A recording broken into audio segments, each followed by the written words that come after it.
ticket item we want to talk about, and it's got a lot of information and it's got a lot of ideas and thoughts and feelings and emotions surrounding it. So we all know, right, what's happened in Minnesota, up in Minneapolis, with this George Floyd incident. We'll call it an incident for right now, but the words are going to get stronger as I begin to describe this. And I got a good buddy, he's coming in tonight, Christopher Herring, and we're going to sit down and talk a little bit. He's got an interesting perspective. I want you to hear what he thinks.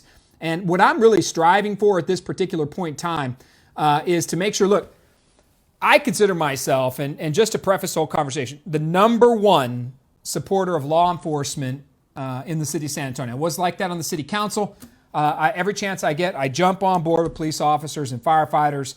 Our first responders and our law enforcement deserve our respect. They work hard, and 99.99% of them are fantastic employees doing the best they can, putting it on the line every day. And that's like that in any industry or business we come across, right?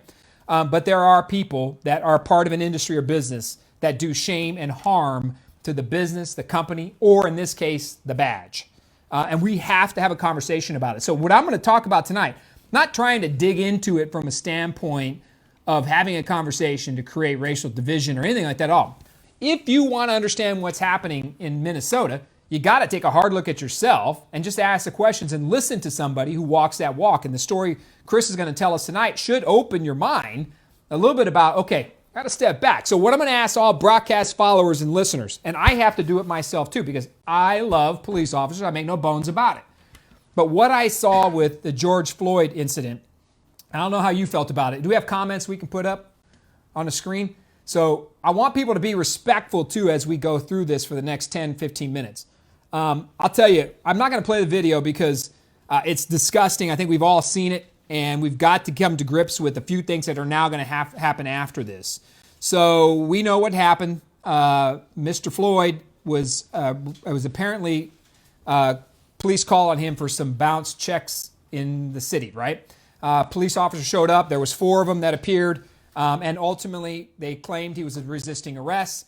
They had him pinned down next to a vehicle. One of the officers had his knee directly on his neck, looked like it was right, shoving down his jugular, cutting off his circulation. He couldn't breathe. The video itself is horrific, right? It's terrible to watch. And as you see that, you start to recognize, and if you have any mindset when you're watching that okay, what's going on here? I got to understand this whole picture. There's really nothing you can do to justify what you saw. And I'm thankful that at least I see, when I go online, social media, I see hundreds of people and friends saying, yeah, no more. That is ridiculous. That person needs to be prosecuted. That person's a murderer. So what I ask is, let's have that fair discussion, right? And let's kind of understand it. So I will, before I bring Chris on, here's the facts as the way I see it. Number one, so that police officer, while all 4 of them were fired, somebody needs to be rung up on charges and arrested and needs to stand trial for murder. That was not what law enforcement officers are. And I think if you are a law enforcement officer yourself, you could chime in, whether you're a sheriff, constable, SAPD, Alamo Heights PD, whatever. That's not who first responders and law enforcement officers are. It's disgusting. It is beyond the pale when you think about it. As a man is screaming, right, as best he can for oxygen, and people around there are watching. But I get convicted too when I think there's other people standing around there. There's other police officers watching that situation. There's people sitting there filming it, right? And all the while, this man is losing his life. So I took away from it, number one, we're going to give these police officers their day in court. They're going to get their process, their due process, their justice, according to our Constitution, the laws of who we are, our Bill of Rights, and who we are as a nation. Mr. Floyd got absolutely 0 of that. 0. He didn't get an opportunity of his due process or his right or opportunity. We have learned since then that he was not resisting arrest. Videos have shown he wasn't. And he was pinned in a position by someone, in my opinion, who looked absolutely, it could have cared less. Whether or not he had a knee on his jugular, whether or not he was suffocating him. He was complaining about his stomach hurting. He was going through multiple situations where obviously his life was in jeopardy.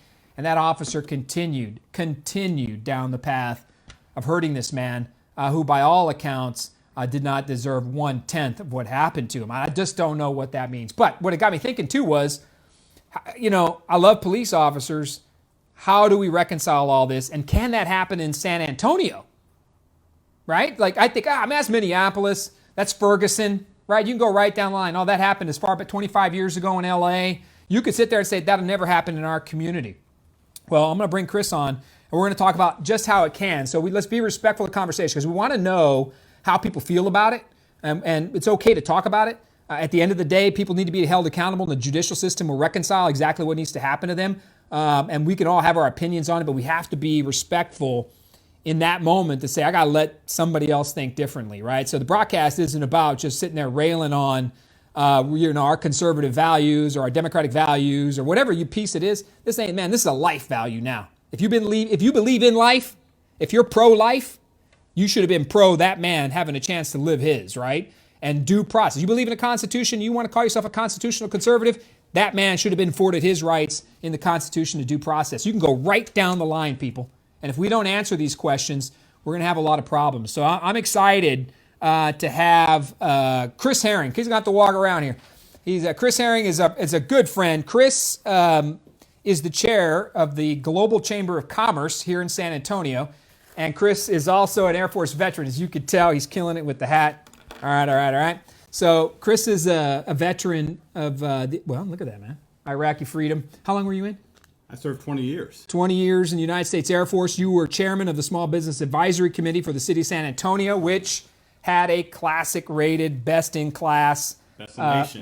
nation Small Business Advisory Committee and Action Plan. And he's got a story that I want him to tell. He reached out to me and said, man, I want to tell this story a little bit so you can see how different things happen. So before we get into that whole thing, man, you and I have been friends for a long time, and we're thankful you're here.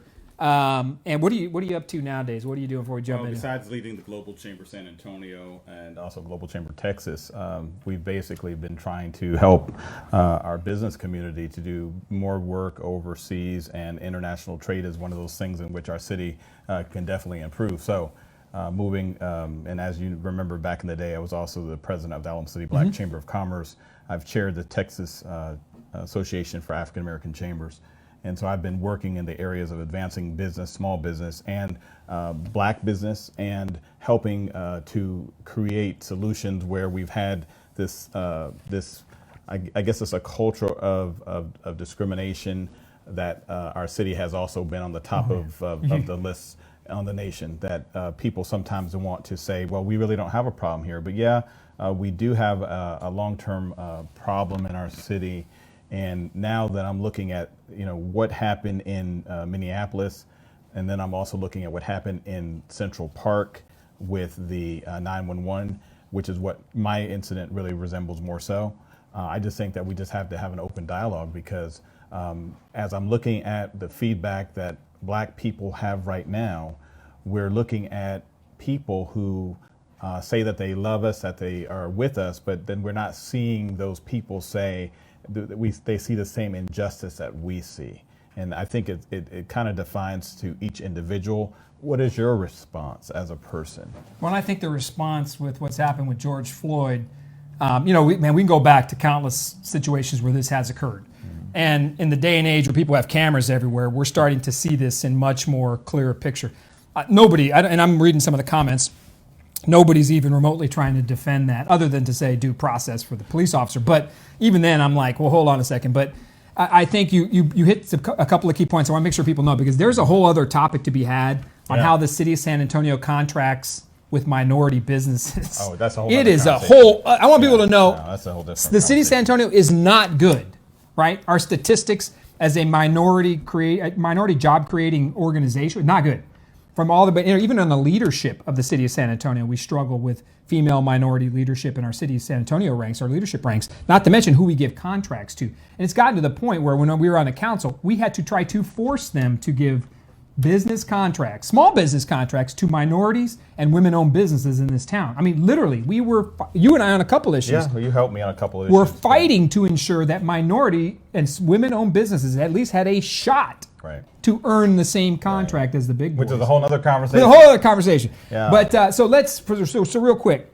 I'll tell you what happened with me, just so we can kind of set the tone. Yeah, go. That's good. Go. Because I had an office. Global Chamber had our office on Tacoma and 281, and I was moving out of my office, which basically was on March 31st, and I took my office furniture, and this is exactly when we got into the COVID, so everyone was kind of masked in at home, and I was moving my office, and I broke my desk. So I took my desk from my office in my Home Depot truck and brought it over to the dumpster. I thought I was by myself. Well, before I know it, all of a sudden I looked to my left and a man is yelling at me, and it was a white man. And he said, "You don't belong here. You're costing me money. I'm calling the police." Not once did this man ever ask me, was I a tenant in the same building as he? He assumed, he made assumptions. So I said to him, "Why don't you call the landlord first? Why don't you engage our landlord and let them tell you that no, I don't need to do that. And don't effing tell me what to do." So he called 911. And 911, in my 911, and I'll post it on my Facebook page, he told a story again of a black dude who was belligerent. And then when the operator asked him if I was drinking, smoking, or doing any of that, he says, "No, but he threatens me. And so I feel like I need to grab a stick so I can defend myself." Now, when you look at the actual pictures of where his office is and the dumpster, you'll be surprised that I would go way out of my way to find him, harass him, and then say these nasty things to him. But he built a story. And so I called the landlord at the same time while he was calling 911 and asked the landlord for the combination to the dumpster. I dumped my desk inside of the dumpster. I left him alone. I went back to the office, went back and forth to put more of my belongings into my Home Depot truck. He saw this. He never once corrected the mistake of saying that I shouldn't have had access. If the padlock was on the dumpster, then why would you not correct and tell the police not to come? But 3 police officers came. How many police officers? 3 police officers came. 3 police officers dispatched. How quickly did this occur? Well, I really forgot that he had made that dumb 911 call. But when I came out of my Home Depot truck, then I'm surrounded by 3 police officers. Time elapsed from engaging? Probably 45, maybe 40, 30 minutes, maybe 30 minutes. Maybe 30 minutes. I'm just telling you right now. Because I haven't actually seen the police report. Yeah, 3 officers dispatched for an illegal dumping situation. Dispatched within 30 minutes to the location. I don't consider illegal dumping. I've been around the city quite a bit. That's a huge response for an illegal dumping situation, and it's awful fast, right? So the man... What I would tell you from my experience, but the man was a tenant like me. So what I would tell you from my experience and knowledge of it is that call is coming in, and the tenor of that call, the person who's calling in, sets the tone on the response of SAPD doesn't know. Let's be honest, SAPD does not know what they're rolling up on. Sure. What they're taking is the information from the caller. Right. And that information from the caller is helping them to gauge the response time, right? Because if you think about it, citizens and everybody out there, how many times you call PD for mundane things like illegal dumping or whatever, right? And do they even show up half the time? The answer is no. They don't show up, right? Or they get there 2, 3, 4 hours later. So 3 officers in today's world dispatched within 30 minutes tells me that call, and I heard the call. It was ridiculous, right? And I've known you for years, so I know it to be ridiculous. So I'm vouching for right now to be saying that he's belligerent and all these other things. So uncharacteristic of you 100%. But that tone gets set on that call. And then the police. So here's the thing. Yes. What happened in Minneapolis was a phone call for something mundane and routine. In this case, bouncing checks. I'm not trying to say San Antonio's Minneapolis, and we're not rioting and tearing up Targets and all this other crap. I'm not saying we're Minneapolis. I'm saying this is how a simple call can turn into something you don't intend to happen, right? Now, the call happened because this man, and the man characterized you as a belligerent black man who was potentially carrying, he needed to carry a stick to defend himself. The caller asked, does he have a weapon? Right. And his answer was, I don't think so, but I am afraid. He said, I'm afraid. Yes, he ratcheted it up. He ratcheted it up, right? So 3 officers then appear, and what happened from that point? Now, this is a godsend because you were wearing what? Well, this cap here, and that's the only reason I'm wearing it today. So when the officer approached, first of all, we were just starting this COVID. So I immediately after I saw him, I was startled. And I was afraid because I've been approached wrongly by police officers. Now, let me also say, my father is a career police officer, retired, and then also pastored. So I had always had a balance of what I appreciate about police officers. This officer happened to identify very quickly that I had on this hat. So he said, "Did you call 911?" I said, "No." I said, "I did not call." I said, "But that guy down there did call." And I said, he profiled me. He knew that I had, the appropriate access after he saw me dump this stuff after I used the combination to get into the dumpster. And I said, he refused to make any type of admission that he made a mistake. And I'm surprised that you're here. I'm surprised that you guys are actually holding on to your weapons because you believe that I'm doing something that's wrong. And he says, "Well, he said, did you serve in Iraq?" And I said, "I did," because I forgot I had this hat on my head. And so he said, "I went to Iraq too." And so we shared a military story. Only in Military City, USA, maybe that could happen. Yeah. But we shared the military story, and then I told him, I said, "You need to go down there and you need to talk to that man." Now, since then, I've had sleepless nights. I've had more anxiety, and this is just sick, because when you look at these things that are happening, I'm really feeling every day that I can't go out of my own house or even out of my own office because people will do stuff like this. When you get pulled over, period, I don't know about you, Saulo, I don't know about you, but if I get pulled over, man, what happens to your adrenaline when the police officer's coming up just to come up during a traffic stop? What's your adrenaline level as a citizen? It starts to skyrocket, right? Because it's uncomfortable when you engage. But it should never always be at that level, right? Where when I walk out of my house, if I'm having that fear, and this is where Black America is talking to everybody, we're saying, why do we have to live in that type of fear every day of our lives? And that's what I'm saying. So what I'm trying to say there is, my fear of a traffic stop is irrelevant, right? Like that's just me. That's just me afraid. I did something wrong. So I want people to think about that when they get pulled over, how they start to get tense. Sure. Now imagine that, right? Imagine your tiny uncomfortability with getting rolled up on by 3 officers at a dumpster that you're dumping in your own complex. You're wearing your hat, and thank God you had a hat on, right? Because the officers, and this is a blessing, thank you, San Antonio Police Department. And if I didn't, he noticed the hat, he engaged, and he quickly de-escalated the situation. Now, I'm not saying it could happen in San Antonio, but think about people, how quickly that could have turned to the other side. How fast? I mean, you got to be thinking that, right? Greg, very fast, and that's why I said, if I didn't have this hat on, what would the response be? The 911 said, by Peter Davis, who made the call, black, belligerent man, right? Scaring me. I'm having to defend myself. Now, when I start to show the pictures of this dumpster, where it sits back, it's nowhere near where his office is. And so therefore, he lied. He had fake facts.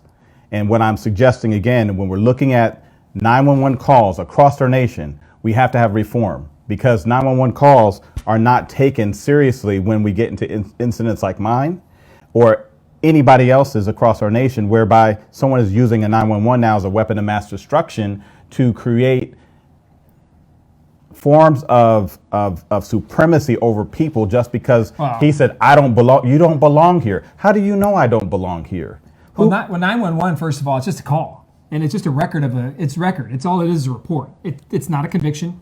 It's not it doesn't hold or carry any legal weight, right? It's not sitting there. It's not your tool to be. No. It's not a tool to be used against you. No. People call 911 for a myriad of reasons, with a myriad of facts that sometimes are right, sometimes are wrong, sometimes are lies. It is insane. But the police do use it though to respond. That's the first initial. So the police receives it. Now this happened 45 days before the George Floyd incident, right?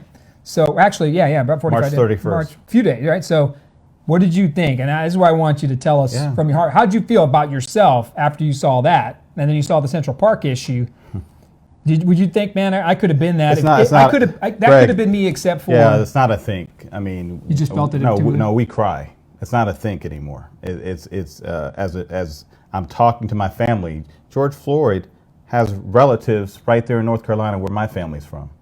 This issue, when you talk about the death of one black person anywhere in our nation, we all have roots. We all have connections. This is so deep, and I'm looking at all the things that are happening in Minneapolis right now, and it's sad.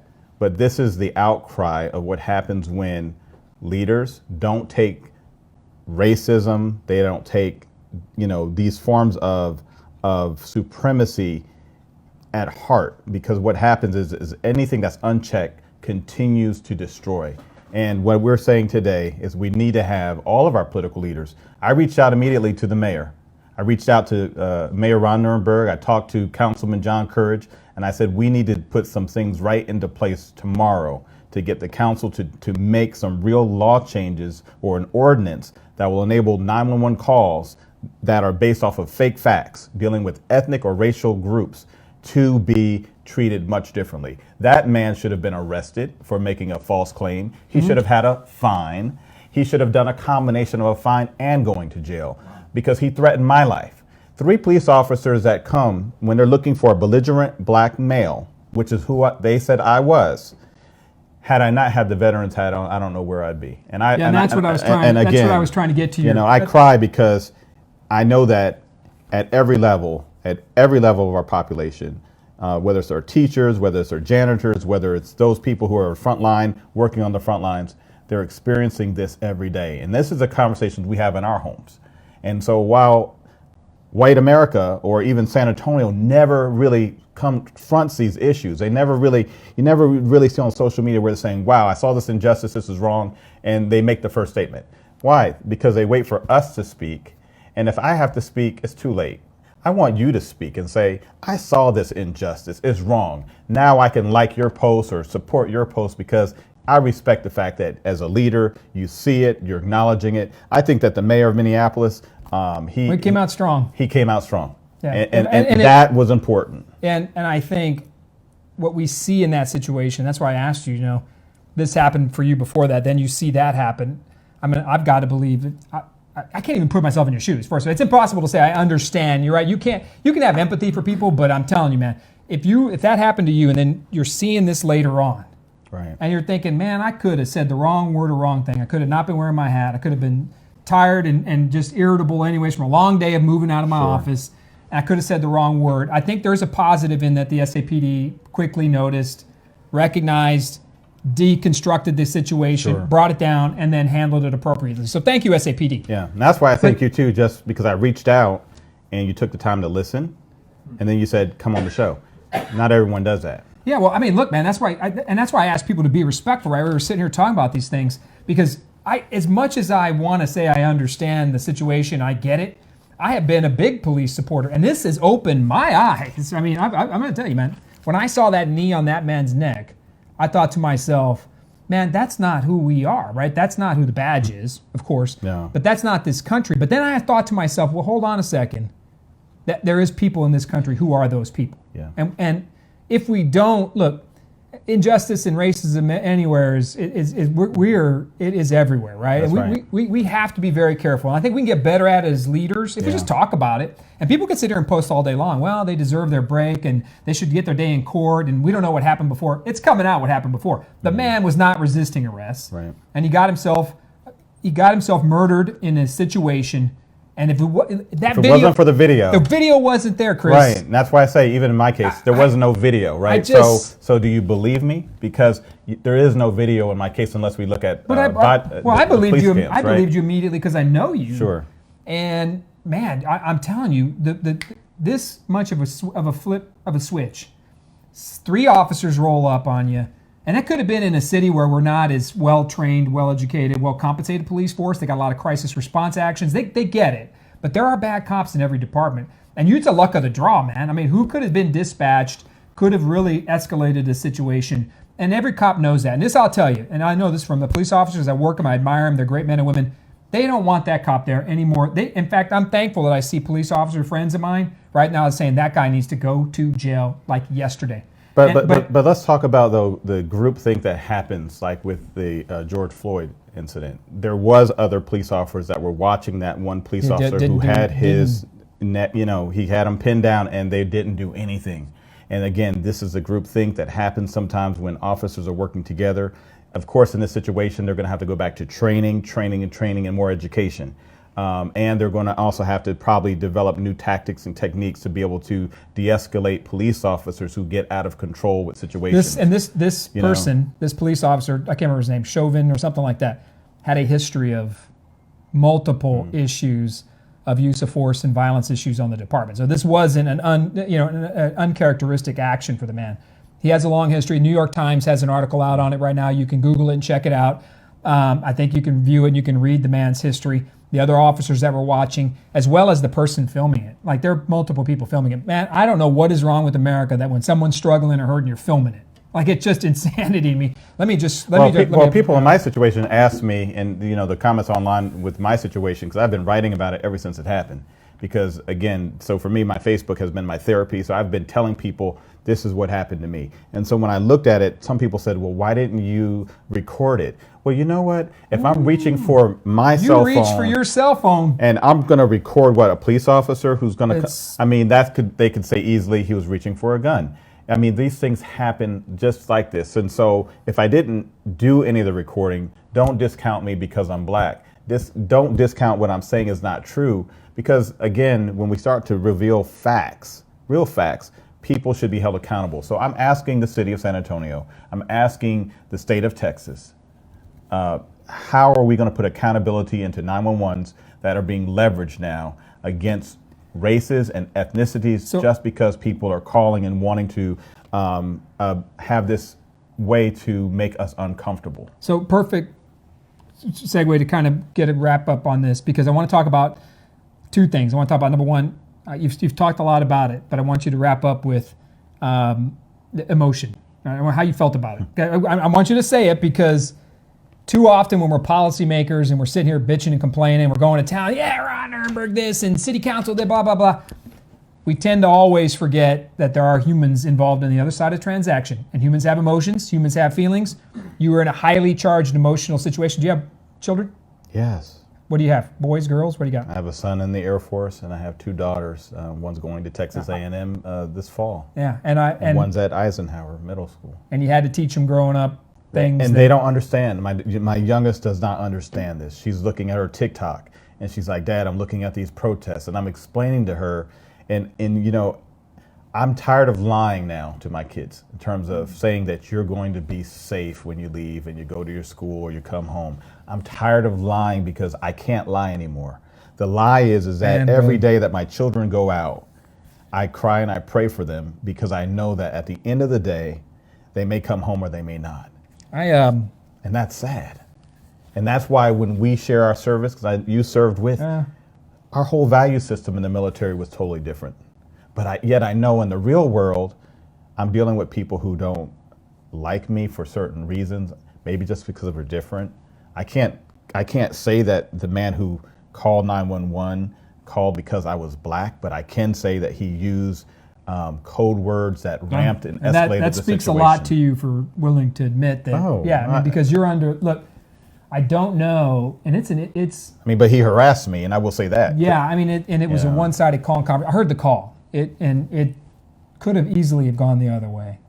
And you're my friend, man. Like, I've known you for years. I've never known you to be, man, you like to put it out there and tell people what you think. Yeah. And if you would have done it in that situation with the police officers, and I love police officers, but if you would have gone off and told them what you thought, that would have gone south quick. Very quick. I think it's, I don't know about you. I tell my boys, I worry for them when they take off, because I worry about, he's going to get in a car accident. Be careful, he's a driver, new driver. My daughter's off at college. I don't worry about them from a standpoint of engagement with who I believe to be people who are there to protect and serve. I don't worry about that. For you to say that in the manner in which you said it, I'm glad you tell people that.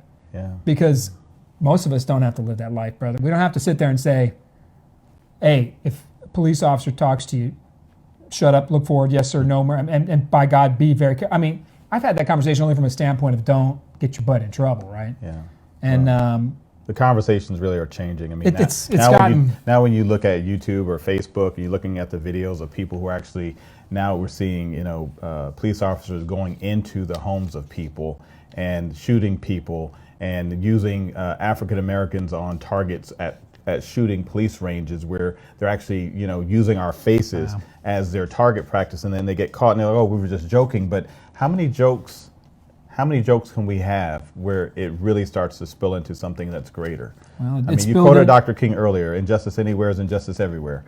And so how do we get people who aren't looking like me per se to say this is wrong and call it as they see it as we go. 'Cause that's what I'm looking for. Somebody with around Mr. Floyd should have done something, right? I mean, when I watched that video, that's what I thought. At first was like, well, first I thought, that's not our country, and that man. And that's 6 that's minutes. A human being. And then that's 7 minutes. Then what did you feel at 7 minutes? It just right? kept going on. Yeah. And it became a level of disgust. And God, I pray for justice for him and his family. And then the stories coming out about him. This is the shitty part. Is I know you, so I know. But the stories coming out about Mr. Floyd are nothing of the stories that were being portrayed as that person, right? And in my case, if I had died at the scene.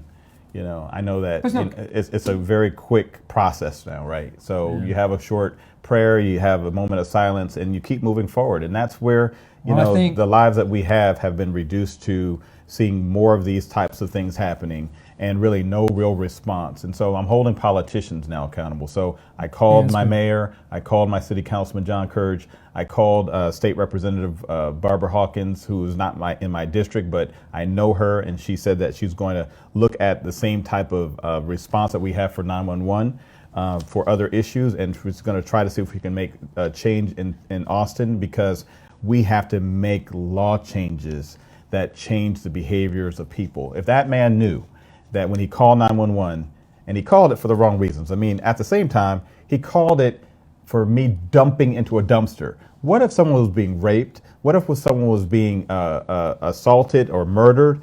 I mean, he took police resources away from real policing. He took taxpayer dollars and he wasted it because he wanted to do what? Put his arm on me and say, you don't belong here. That was the ego that was speaking, and that's very hurtful. Yeah. And that's what people do. And so solutions, let's talk a couple solutions about what you're talking about, and then I want to wrap up with making sure people understand, right? So solution-wise, 911 calls can be utilized as weapons, right? They are. And so you advocated for greater control, responses for false 911 calls. Somebody commented on that a few minutes ago. Yeah, arrest and finance. Yeah, if you make a false 911 call, there should be some repercussion for that, especially if you put yourself in a position where you are literally forcing a situation, right? Like this person set up a very toxic situation where 3 police officers responded to an illegal dumping call, an illegal dumping call in San Antonio. 3 officers rolled up on the scene. Why? Because, and I heard the recording, belligerent, black man. I don't know if he has a weapon, but he's scaring the crap out of me. Right. That's what was said. Right. I heard it. Those are the 4 points. Right.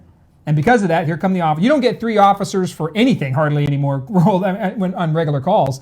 A dumping call brought 3 out.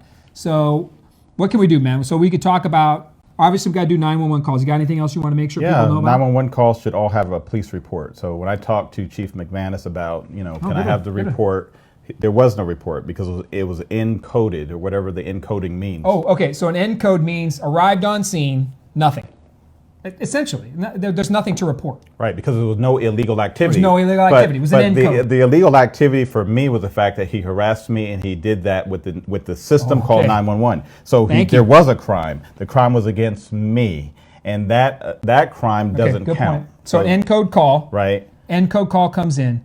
Any call that comes in should have a report attached to it. That's a great tool. It's accountability of our taxpayer dollars. Right, because somebody has rolled out resources that were taken away from something else happened in the city. So again, encode calls, police officers will make calls, and if nothing's there, no crime. In Chris's case, that's exactly what happened. Nothing was happening except the man was dumping his trash. But the person making the call is the one who violated the trust of the police department. They violated the trust of taxpayers. And they set up something that was potentially negative. And to be honest, this person, Peter Davis, he has a consulting company where he teaches anti-terrorism. He teaches cybersecurity. He's in this business. So and he's also a family mediator. So he knows how to talk to people, or at least he should. And so you would expect that a person who's already trained in all these things in which he's doing his business under Davis Company, he would have the tools to be able to talk to me, ask me, hey, are you part of, because I've never met you before. Then we could have a dialogue. He didn't even go there. He went to let me call 911, call the police, let me give a fake account of what was really happening, let me make it appear as though you're threatening me. So then that way when the police arrived, as they did, they were very cautious. They were ready to apprehend ready and to take me engage. down and engage, and that's what police officers. Yeah, and that's what they do. That's what they do. So, and look, it's tough to put a police report on everything, but police report can be a documented piece, even if there's no call. Look, the police report would never have been on you. The police report should have been on the caller. Right. And people who make false calls. And then Leo Torres is out here too, making some comments about it. Never going to have, well, I thought, so that ends up then argument. Everyone does false reports on everyone else.